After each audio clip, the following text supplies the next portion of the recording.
Hello Mishpacha, it's Courtney, America's Jewish Mother. I am back for a Tag Tuesday video. I was tagged in the Women's Prize for Fiction tag. This was originally created by Simon at Savage Reads. I will link that down below. His original video of this tag. And I was tagged by Paula at Draw Your Book, so thank you for tagging me, Paula, and I will link her version of this tag down below as well. So let's get into it. So the first question, what was the first, by the way, I'm going to look down because I have the questions pulled up here. Which was the first Women's Prize winner you read?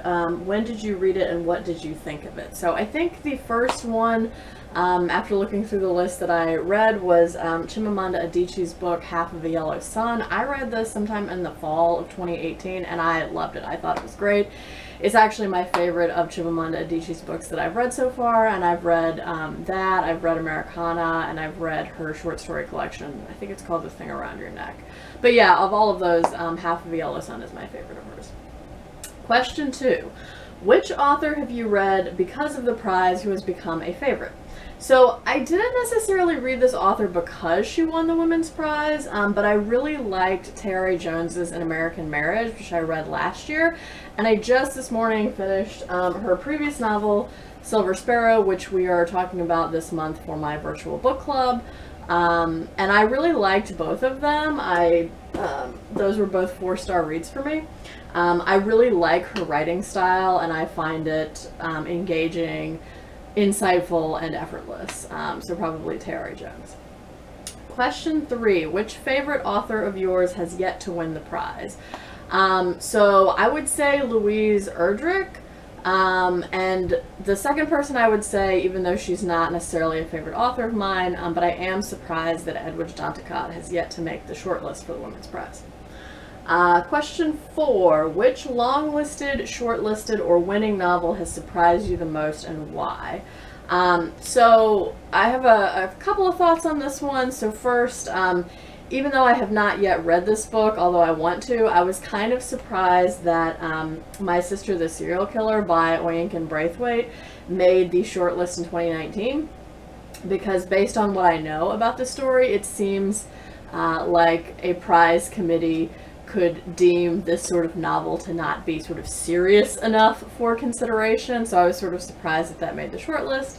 And then I also found it surprising, looking over previous winners and the shortlist, that in 1999, Suzanne Burns' novel A Crime in the Neighborhood beat out both Toni Morrison's Paradise and Barbara Kingsolver's The Poisonwood Bible, mainly sort of based on the reputations that both Toni Morrison and Barbara Kingsolver have, and just how much, especially I've heard people gush about The Poisonwood Bible.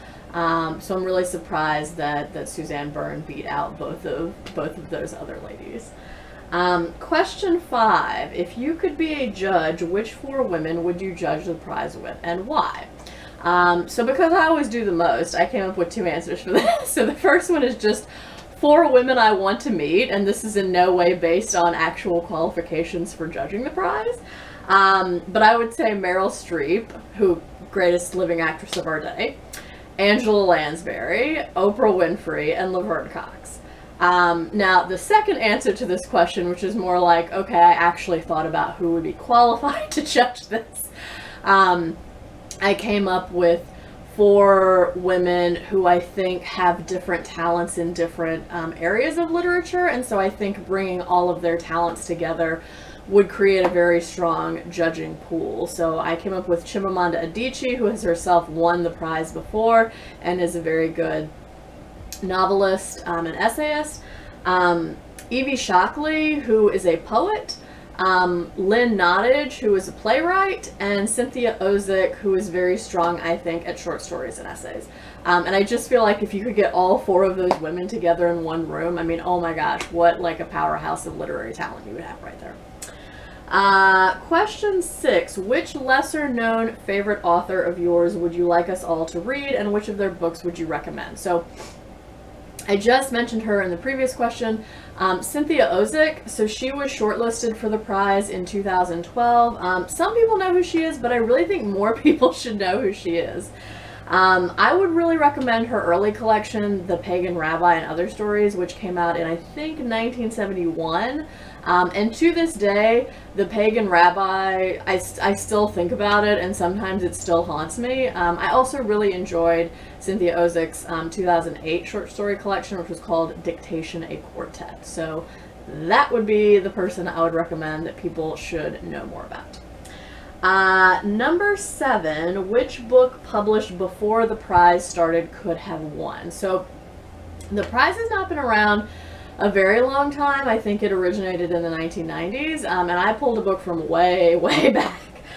So I thought about Anzia Yezierska's novel Bread Giver. So this was originally published in 1925, and it gives a semi-autobiographical account of a young girl growing up in a Jewish immigrant family from Poland, and then her family immigrates to the Lower East Side of New York, and basically the narrator and her sisters and her mother do all of this work to support the learning, like rabbinical scholarly learning of their father.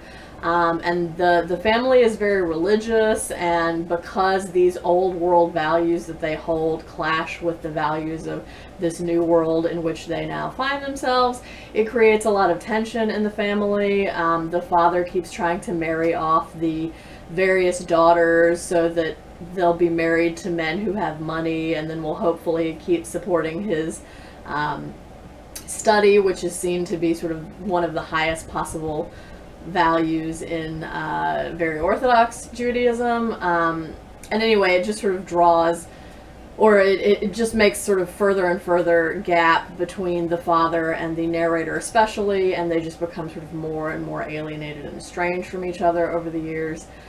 So yeah, I think that would actually be an excellent candidate for something they could have won before the prize started.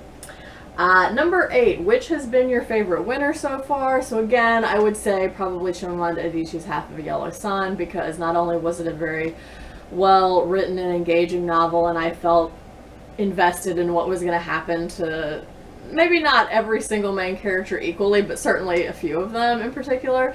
But I also learned a lot about the Nigerian Civil War, which I knew absolutely nothing about before I read this book, even that it happened. Question 9, is there a book or two published since April 2020 you've read or want to read that you would like to see on next year's list? So the only recent books I've read or am about to read in one case that would qualify for this are Afia Atakara's book Conjure Women, which my book club read for June? Yeah, June. We're in July now. And then we're actually going to read next month Britt Bennett's The Vanishing Half, and I'm excited to read that. I have not read it yet, but those are the only 2 books that I've read or am going to read that are recent releases that would even qualify. So I guess those are my answers. And question 10, which shortlisted book would you like to win this year and why? So to be honest, I have read none of the books that are on the shortlist for the Women's Prize this year, so I have no skin in this game as far as picking one of them to win over the other ones, but just based on the list, I would predict that Girl, Woman, Other probably has a pretty good shot at winning, even though I know it's already been awarded the Booker Prize. But again, just sort of based on the content, I feel like it probably has a good shot at winning. So Paula, again, thank you for tagging me in this. I'm going to tag, if they would like to do it, Hannah at Hannah's Books, Britta Bowler at The Second Shelf, because I know she follows the Women's Prize. And I'm also going to tag Steve Donahue just to see if he'll do this tag. So yeah, that was the Women's Prize for Fiction tag. I hope you enjoyed it. I hope you are all doing good reading. And until next time, would it kill you to call you mother?